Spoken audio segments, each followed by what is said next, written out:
Eyal is getting his questions out. Here we are in the park. Is this filming? Yes, it is. Okay, hello. So, I brought a t-shirt for Eyal because we were discussing like that if he was going to wear a shirt that suited my music, he would wear the Beatles.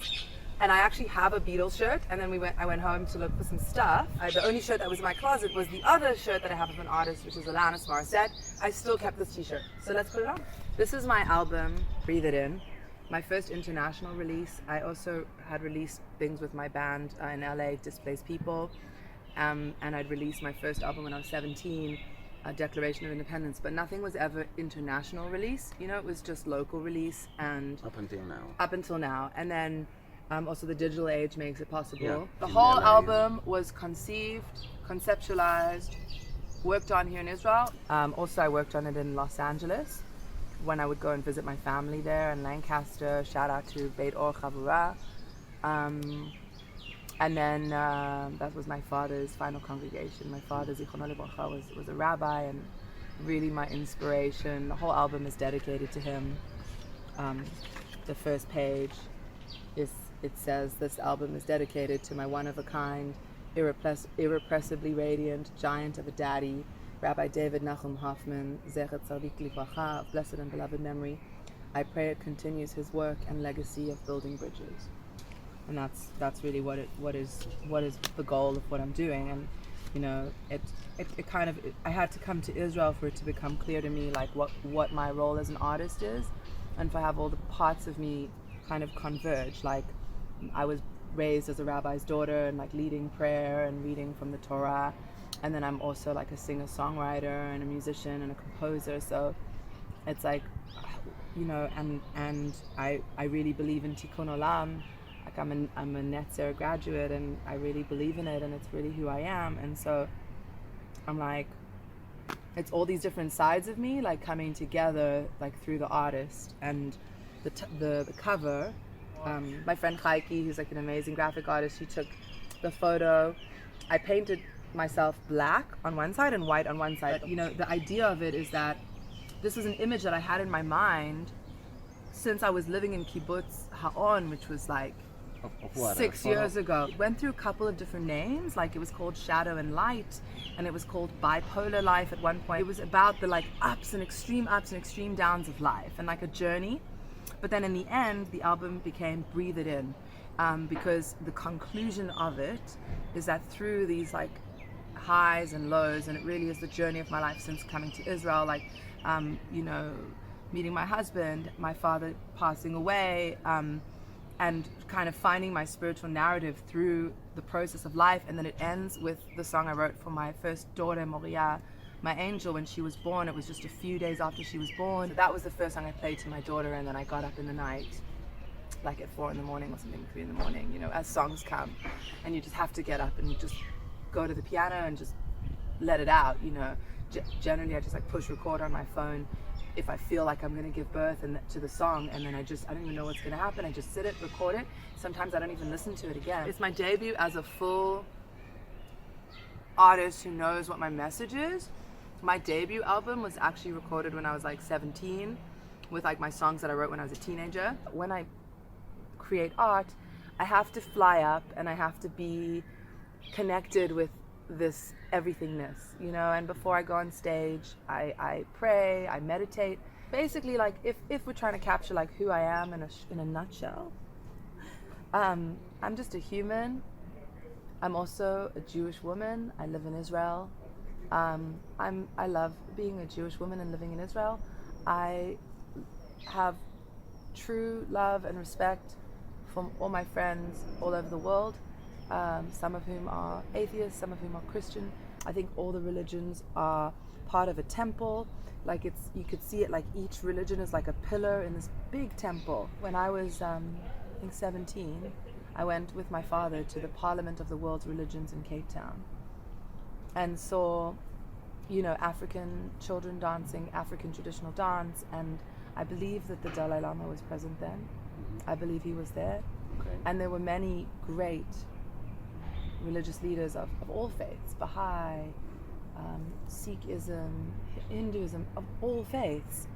So I am a Jewish woman and I live in Israel, and that's myself. But I am embracing and loving towards all, and that's how I do believe that God is, or whatever term people want to use for that. The universe, you called it being earlier.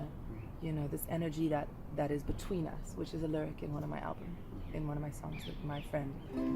Here we are, my friend, on the same path together. Oh, so many ways, but in the end, we're on the same path together.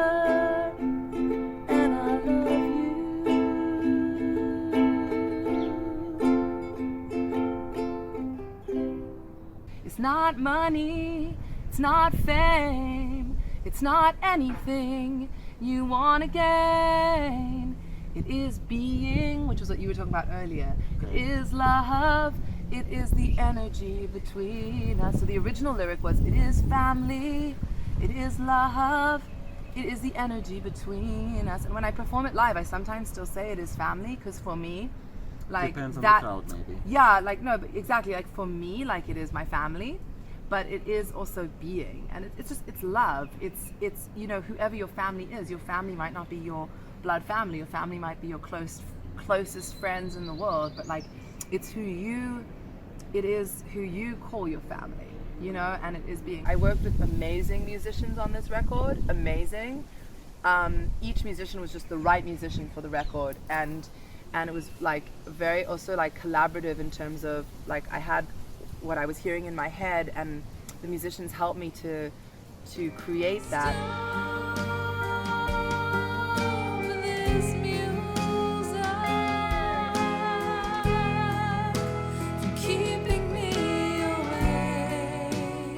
I did a music video for Imitation while I was pregnant with my second daughter.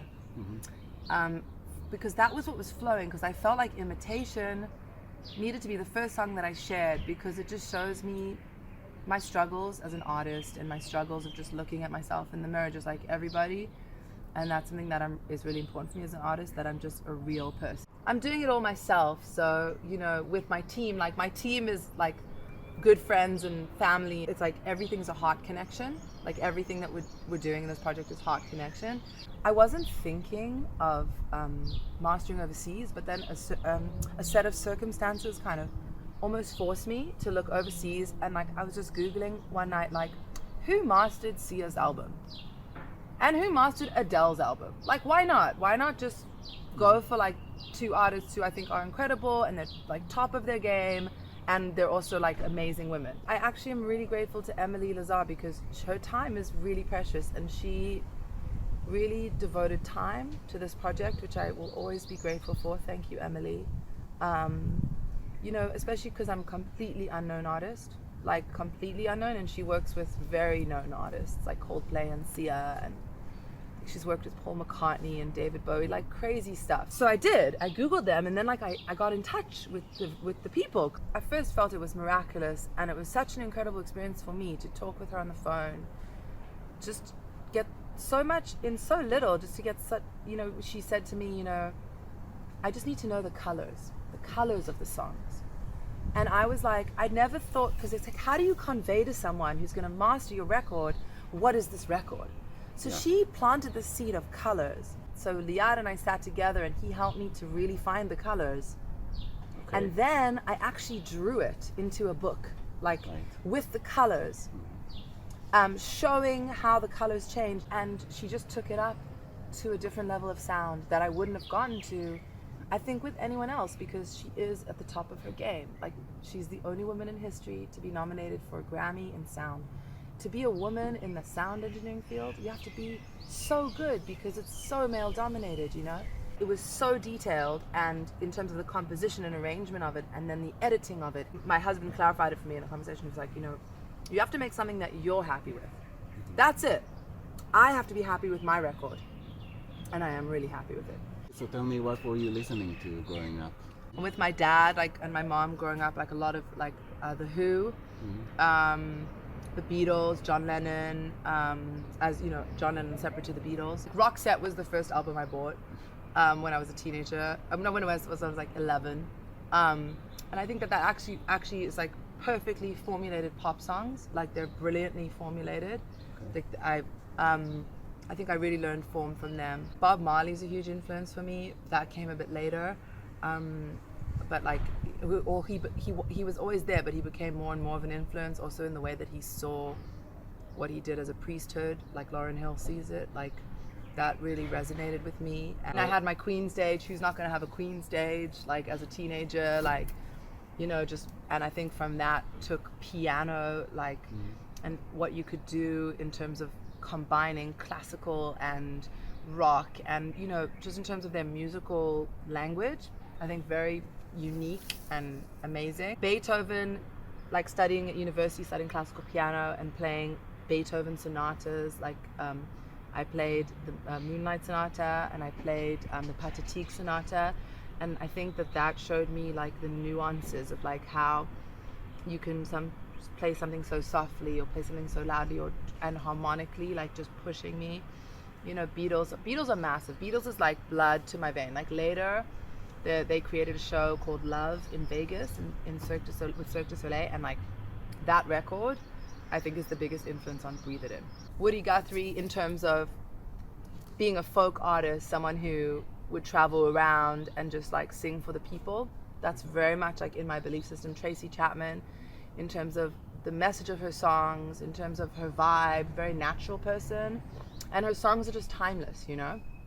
But I literally listen to everything. Like I listen to Lady Gaga, I listen to Britney sometimes.